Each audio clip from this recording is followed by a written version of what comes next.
Halo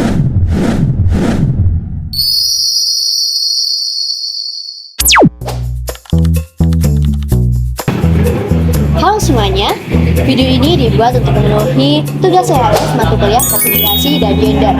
Di video kali ini, kita akan membahas topik yang sering memicu perdebatan di ruang publik, media sosial, bahkan di lingkungan terdekat kita, yaitu laki-laki dan feminisme. Sebelum itu, perkenalkan, saya Adelia Tasya Zulfani. Dan melalui video ini, saya ingin mengajak kita semua untuk melihat feminisme dari sudut pandang yang lebih luas, relevan dengan kondisi sosial saat ini, dan tidak lagi terjebak pada kesalahpahaman yang sering beredar di masyarakat. Selama ini, feminisme sering disalahartikan sebagai gerakan yang memusuhi laki-laki. Banyak orang menganggap feminisme ingin menggantikan dominasi laki-laki dengan dominasi perempuan. Padahal, feminisme tidak bertujuan membalik kekuasaan, melainkan menghapus ketidakadilan berbasis gender. Feminisme memperjuangkan kesetaraan hak, peran, dan kesempatan bagi semua gender. Kesalahpahaman ini banyak dipengaruhi oleh potongan narasi ekstrim di media sosial yang seringkali lepas dari konteks teori dan realitas sosial yang lebih luas. Kalau kita perhatikan lebih jauh, kesalahpahaman tentang feminisme ini sebenarnya tidak muncul begitu saja.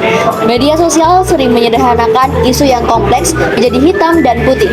Akibatnya, feminisme hanya dilihat dari potongan konflik, bukan dari tujuan besarnya, yaitu keadilan sosial.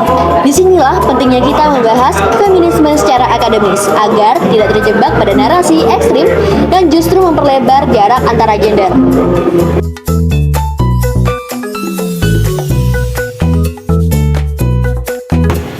Feminisme lahir sebagai kritik terhadap sistem patriarki. Patriarki adalah sistem sosial yang menempatkan laki-laki sebagai pihak dominan dalam banyak aspek kehidupan. Namun, patriarki tidak hanya merugikan perempuan, tetapi juga membebani laki-laki. Laki-laki sering dituntut untuk selalu kuat, tidak emosional, dan tidak boleh menunjukkan kerentanan. Tekanan ini membuat banyak laki-laki kesulitan mengekspresikan emosi dan mencari bantuan ketika mengalami masalah mental. Dalam konteks ini, feminisme justru membuka ruang pembebasan bagi laki-laki dari standar maskulinitas yang kaku. Dalam kehidupan sehari-hari, tekanan terhadap laki-laki sering dianggap wajar. Misalnya, laki-laki yang menangis dianggap lemah, atau laki-laki yang memiliki peran domestik dianggap tidak maskulin. Padahal, standar seperti ini tidak lahir secara alami, tetapi dibentuk oleh konstruksi sosial yang terus direproduksi dari generasi ke generasi.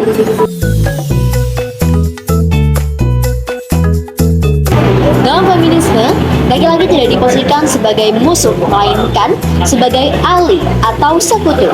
Artinya, laki-laki tidak berbicara menggantikan perempuan, tetapi mendukung perjuangan kesetaraan gender. Peran laki-laki sebagai sekutu bisa dimulai dari hal sederhana, seperti menyadari privilege, tidak menormalisasikan keadaan seksis, dan membangun komunikasi yang setara dalam kehidupan sehari-hari. Mendukung feminisme tidak membuat laki-laki kehilangan identitasnya, tetapi justru membantu membentuk relasi sosial yang lebih adil dan manusiawi.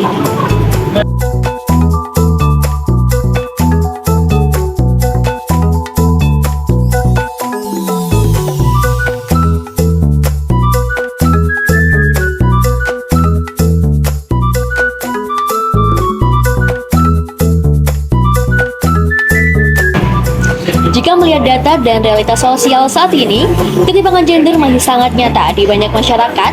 Pekerjaan domestik masih dianggap sebagai tanggung jawab utama perempuan. Di sisi lain, data global menunjukkan bahwa angka bunuh diri pada laki-laki lebih tinggi dibandingkan dengan perempuan. Salah satu penyebabnya adalah tekanan sosial maskulinitas yang membuat laki-laki enggan mencari bantuan. Hal ini menunjukkan bahwa isu gender bukan hanya persoalan perempuan, tetapi persoalan struktural yang berdampak pada semua gender. Ketika isu feminisme masuk ke media sosial, konteks akademis yang seringkali hilang. Yang tersisa hanyalah potongan opini, emosi, dan konflik. Oleh karena itu, penting bagi kita untuk melihat fenomena viral ini tidak hanya sebagai hiburan, tetapi sebagai cerminan cara masyarakat memahami isu gender hari ini. Di era media sosial, isu feminisme semakin sering menjadi perdebatan khususnya di kalangan Gen Z. Banyak diskusi di TikTok, Twitter, dan Instagram yang mempertanyakan relevansi feminisme saat ini. Beberapa survei menunjukkan sebagian laki-laki muda merasa feminisme mengancam posisi mereka. Fenomena seperti konten manosfer dan maskulinitas ekstrim ikut memperkuat pandangan ini. Namun, di sisi lain, media sosial juga menghadirkan banyak laki-laki yang secara terbuka mendukung kesetaraan gender, membahas kesehatan mental, serta pembagian peran domestik. Artinya, media sosial menjadi ruang pertarungan wacana, bisa memperkuat stereotip, tetapi juga bisa menjadi sarana edukasi.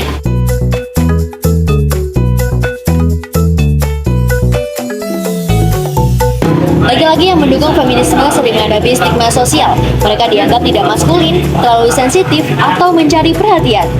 Stigma ini menunjukkan bahwa norma gender masih sangat kuat. Padahal, mendukung kesetaraan gender adalah bentuk kesadaran sosial, bukan kelemahan. Sebagai mahasiswa, Ida sering berada di posisi penonton dalam isu gender. Namun sebenarnya, Ida juga bagian dari sistem sosial itu sendiri. Cara kita berbicara, bercanda, atau bersikap sehari-hari bisa ikut memperkuat atau justru mengurangi ketimpangan gender. Disinilah peran laki-laki dalam feminisme menjadi relevan, bukan sebagai penguasa wacana, tetapi sebagai mitra dalam perubahan. Sebagai penutup, feminisme bukanlah gerakan eksklusif untuk perempuan. Feminisme adalah perjuangan bersama untuk menciptakan masyarakat yang adil dan setara. Laki-laki memiliki peran penting sebagai mitra perubahan. Dengan mendukung feminisme, laki-laki juga ikut membebaskan dirinya dari tekanan sosial yang tidak manusiawi. Kesetaraan gender bukan tentang siapa yang lebih unggul, tetapi tentang bagaimana semua orang dapat berhidup dengan martabat yang sama. Terima kasih sudah menonton. Establish gender equality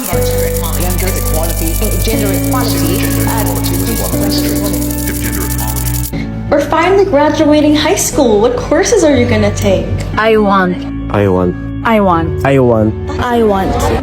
be an engineer.